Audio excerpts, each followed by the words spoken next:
Oke, baik. Assalamualaikum warahmatullahi wabarakatuh. Kali ini kita akan melanjutkan materi kita dari yang sebelumnya. Pada kali ini kita akan membahas keseimbangan ekonomi 3 sektor, di mana sebelumnya kita sudah membahas keseimbangan ekonomi 2 sektor. Dua sektor itu terdiri dari sektor rumah tangga dan perusahaan, sedangkan pada keseimbangan ekonomi 3 sektor itu tambah satu sektor lagi yaitu pemerintah. Nah, dengan demikian dalam perekonomian 3 sektor akan lihat bagaimana peranan dan pengaruh pemerintah pada kegiatan ekonomi dalam suatu perekonomian. Nah, bentuk campur tangan pemerintah ini berupa pajak dan pengeluaran pemerintah. Jadi dalam perekonomian pemerintah akan melakukan pemungutan pajak dan belanja untuk memacu sektor perekonomian. Nah, inilah bentuk sirkulasi aliran pendapatan perekonomian 3 sektor. Di mana sebelumnya ada sektor rumah tangga dan perusahaan. Nah, kemudian di sini sekarang ada sektor pemerintah. Di mana sektor pemerintah memungut pajak dari perusahaan dan rumah tangga, kemudian mengeluarkannya dalam bentuk pengeluaran pemerintah kepada sektor perusahaan dan pajak dan rumah tangga, gitu ya. Nah, nanti rumah tangga melalui tabungan ke lembaga keuangan memberikan pinjaman ke penanam modal, lalu melakukan kegiatan investasi. Nah, ini bentuk sewa gaji, balas jasa, atas faktor produksi kepada rumah tangga. Inilah bentuk sirkulasi dalam pendapatan untuk 3 sektor, atau kita sebut dengan perekonomian tertutup, ya. Karena di sini belum ada kegiatan perdagangan luar negeri. Nah, berdasarkan gambar di atas, pengeluaran agregat dalam perekonomian itu untuk 3 sektor adalah Y sama dengan C tambah I tambah G. Di samping itu, pendapatan yang diterima digunakan untuk konsumsi, menabung, dan membayar pajak. Ya, jadi selain digunakan untuk disumbang oleh I dan G, sekarang digunakan untuk S dan T juga, ya. C tambah S tambah T. Sehingga kalau kita samakan kedua sisi, maka C tambah I tambah G sama dengan C tambah S tambah T. Apabila kita kurangkan C ini kedua sektor, di kedua ruas, maka akan terbentuk persamaan 3 sektor adalah I tambah G sama dengan S tambah T. Nah, I dan G adalah suntikan dalam sirkulasi dalam pendapatan, S dan T adalah bocoran.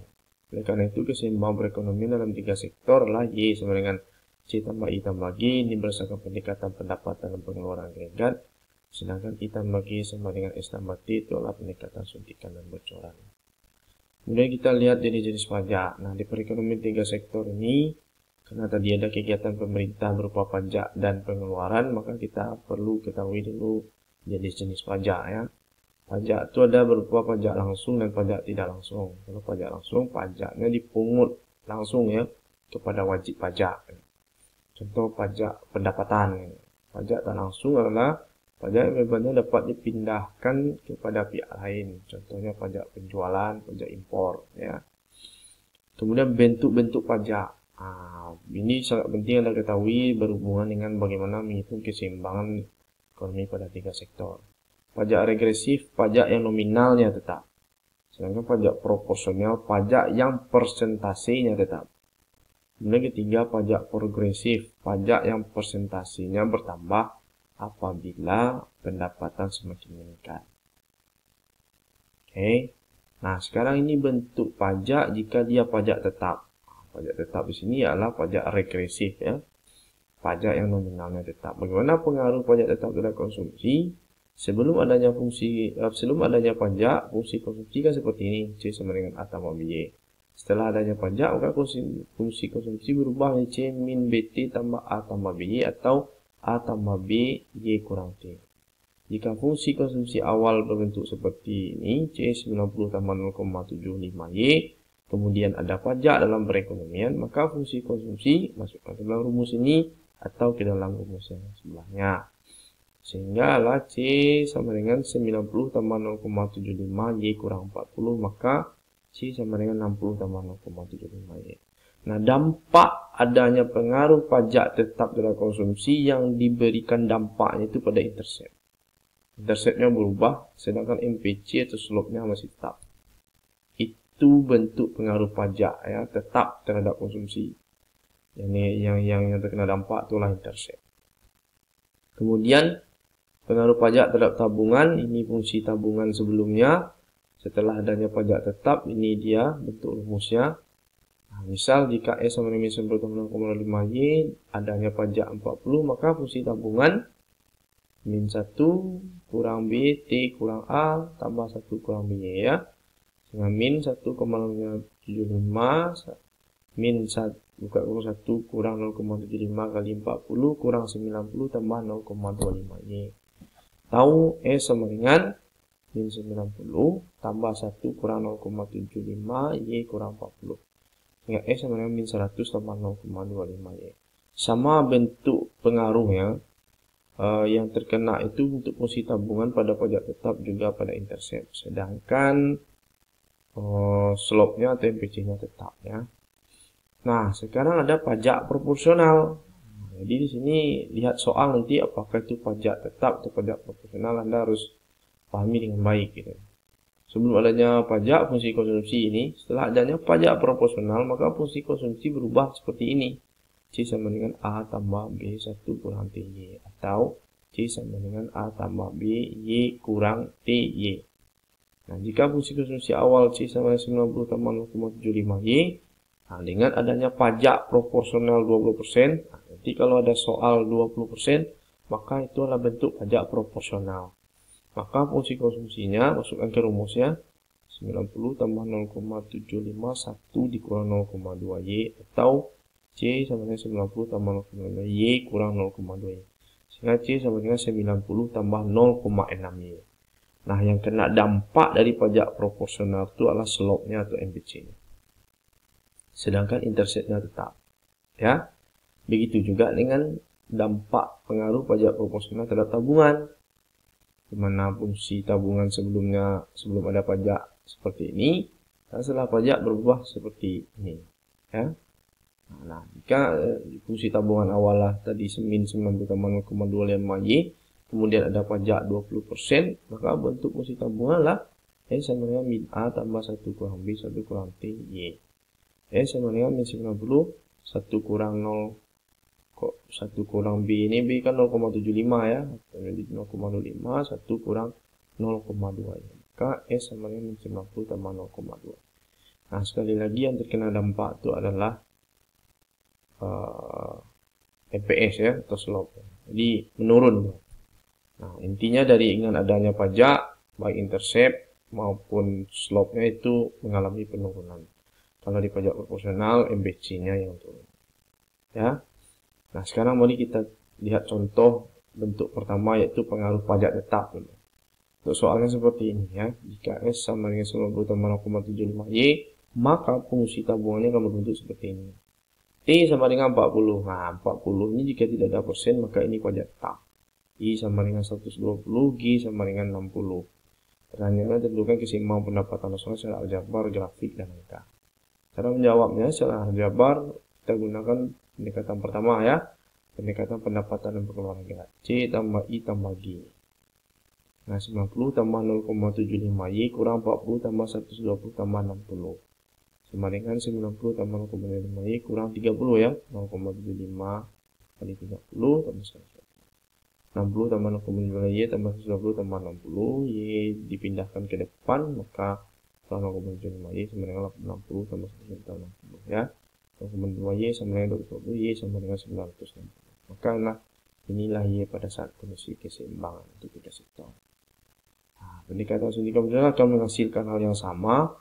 I tambah G sama dengan S tambah T. 120 tambah 60 sama dengan min 90 tambah 0,75. 1 kurang 0,75 kali Y kurang 40 tambah 40 ya. Nah, ini fungsi aljabarnya. 0,5 tambah 40. Satukan suku yang sejenis, 100 pindah sendiri positif, kurang sama dengan 0,5Y, 240 sama dengan 0,25Y, sama dengan 960. Akan menghasilkan hasil yang sama. Nah, ini keseimbangan kalau kita lukiskan secara grafik. Pertama ini Y sama 60 tadi ya. Menjadi 60, 0,75Y fungsi konsumsinya. Oke, sebelum adanya ini setelah adanya pajak, sebelum adanya investasi dan pengeluaran pemerintah. Kemudian setelah bertambah investasi dan pemerintah, maka interceptnya berubah naik jadi 140 ya. Sekarang melakukan suntikan pembocoran, ini dia pada saat pendekatan suntikan bocoran seperti ini ya. 180 I tambah G ya, 120 tambah 50. Maka keseimbangannya pada setelah 3 sektor sama-sama dengan 960. Nah, ini pendekatan secara angka. Nah, kita masukkan ke dalam fungsinya. Ini Y, ini T, ini C, ini S, ini I, ini G ya. Mana kondisi keseimbangan itu dicapai pada saat Y sama dengan AE 960. Nah, bagaimana contohnya secara pajak proporsional? Nah, seperti sebelumnya, maka fungsi C sama dengan 96,75 Y, S-nya min 90,0, Y. Pajaknya di sini adalah 20%. Nah, karena T 20%, maka itu 20% dari pendapatan. Maka T menjadi 0,2 Y. Jadi ya, kalau 40% berarti 0,4 Y. I sama dengan 150, G sama dengan 240. Pertanyaannya sama, dengan keseimbangan pendapatan secara aljabar grafik angka. Nah, secara aljabar, Y sama dengan C tambah I tambah G, 90 tambah 0,75 Y kurang 0,2 Y, tambah 150 tambah 240. Nah, ini sesuai dengan rumus dampak pengaruh pajak proporsional terhadap konsumsi ya. Maka 90 tambah 0,75 kali Y kurang 0,2 Y, 0,8 Y ya. 150 tambah 240 Y sama dengan 90, 0,75 kali 0,8, 0,6 Y tambah 120 tambah 240 ya, Y kurang 0,6 Y, satukan sejenis 90 tambah 240 tambah 240, maka 0,40, 1 dikurang 0,6, 0,40 Y sama dengan 480, Y sama dengan 1200. Nah, hasil yang sama akan dilahirkan dari cara suntikan dan bocoran ya. Nah, I tambah G sama dengan S tambah T. Ini jalannya agak lebih simpel. Kan 150 tambah 240 sama dengan min 90 tambah 0,20 Y tambah 0,2 Y ya.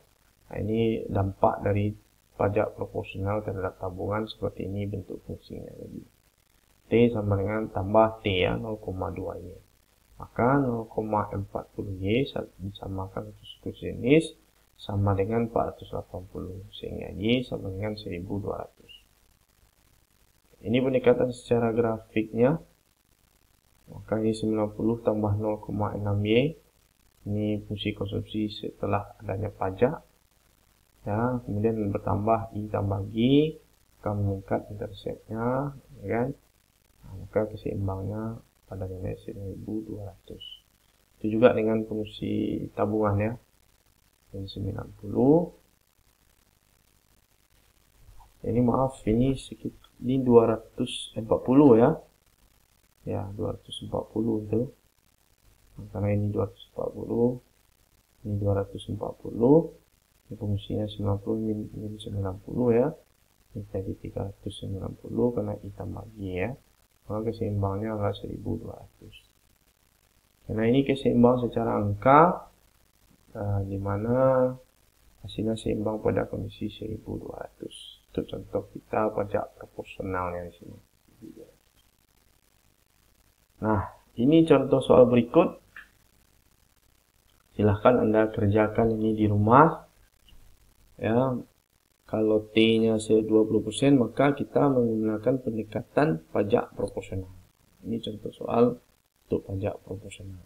Silahkan Anda hitung keseimbangan pendapatan, hitung kedua-duanya berdasarkan pendekatan pendapatan dan pengeluaran agregat, serta berdasarkan pendekatan suntikan dan bocoran. Nah, ini juga terhadap pajak proporsional ya. Silahkan Anda hitung berdasarkan pendekatan pajak proporsional dengan soal yang sama. Nah, sedangkan ini untuk soal untuk pajak tetap ya, pajak tetap. Silahkan Anda kerjakan juga. Nah, yang berdasarkan contoh-contoh kita sebelumnya.